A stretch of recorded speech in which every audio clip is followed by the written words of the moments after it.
Welcome back. President Joe Biden is again warning about the threat he says Donald Trump poses to democracy. In a new interview with Univision that aired last night, Biden was asked about the dangers America faces. Here's what the president had to say. What, in your view, constitutes the primary threat to freedom and democracy at home? Donald Trump. Seriously.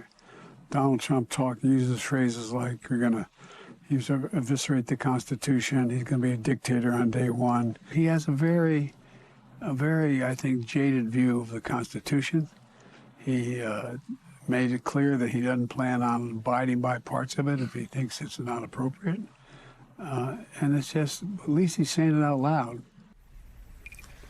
Joining us now, White House correspondent for Politico and co-author of The Playbook, about to hit your inboxes, our friend Eugene Daniels. Eugene, good to see you. So let's start there with the president's sit-down interview with Univision. It comes as polls show at least some growing support for Donald Trump among Latino voters.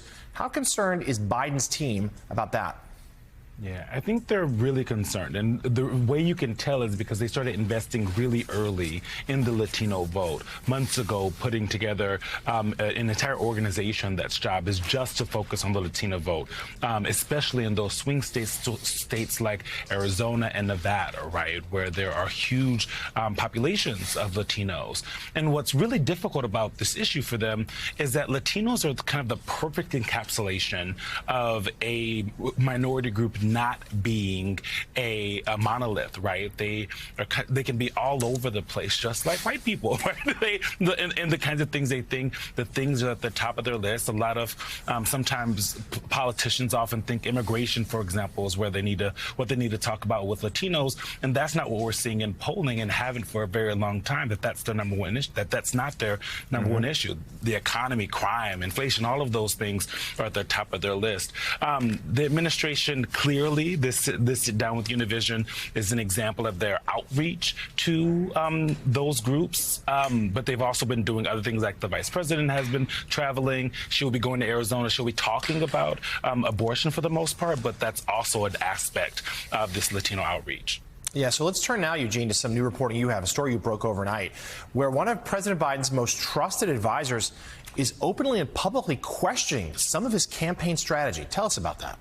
Yeah, so Ron Klain, the former White House chief of staff, was at an event yesterday, basically in front of a bunch of economic activists, is the way that he put it.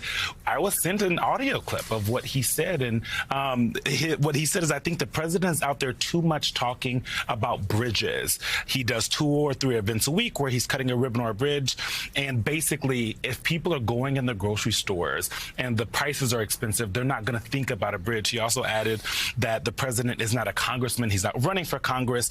I think it's kind of a fool's errand. I think that it also doesn't cover that much because it's just a bridge. This is kind of one of the first times that we've seen Ron Klain question the messaging coming from the White House on really any issue. And, I called him up last night to see if he had any comment, and he did. He didn't back down from the criticism, though he said it wasn't a criticism. He was very clear about that.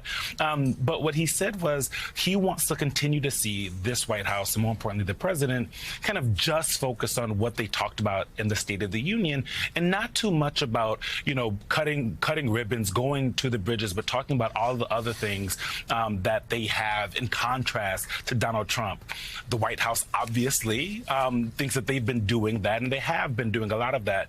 But what Klain is saying is something that you hear from Democrats kind of across the board sometimes, where they worry about how this administration and therefore this campaign are selling to the American people their past accomplishments, focusing too much on that and not too much on what the future might look like. Yeah, Klain does not have an official role with the election campaign, but he's informally advising, particularly with debate prep. He also singularly focused on prices. He would, as chief of staff, you'll recall, he would start every day. First thing he would do, check the price of gas. Eugene, it's a big day at the White House. President Biden is hosting Japanese Prime Minister Kishida for a state visit. The two men are going to have a couple hours worth of meetings, a joint news conference, and then a lavish state dinner tonight. Talk to us a little bit about what's on the agenda. What are some of the goals here? Yeah, I mean, they had a dinner last night, running around in D.C. together, hanging out. And I mean, at the top of this list, though, this administration has always pushed back when we write a story like this. But it's true that all of this is really about China and making sure that this administration, the United States, finds ways to keep a foothold in that region, right? You have the Philippines. A leader will be here later on this week talking with these two men. But basically, there are a lot of things on the agenda, including, the first Japanese astronaut going on a NASA mission, those kinds of things, but also continuing and, more importantly, making a concrete military partnership here, while at the same time trying not to basically anger China too much. They want to keep China on notice in this region.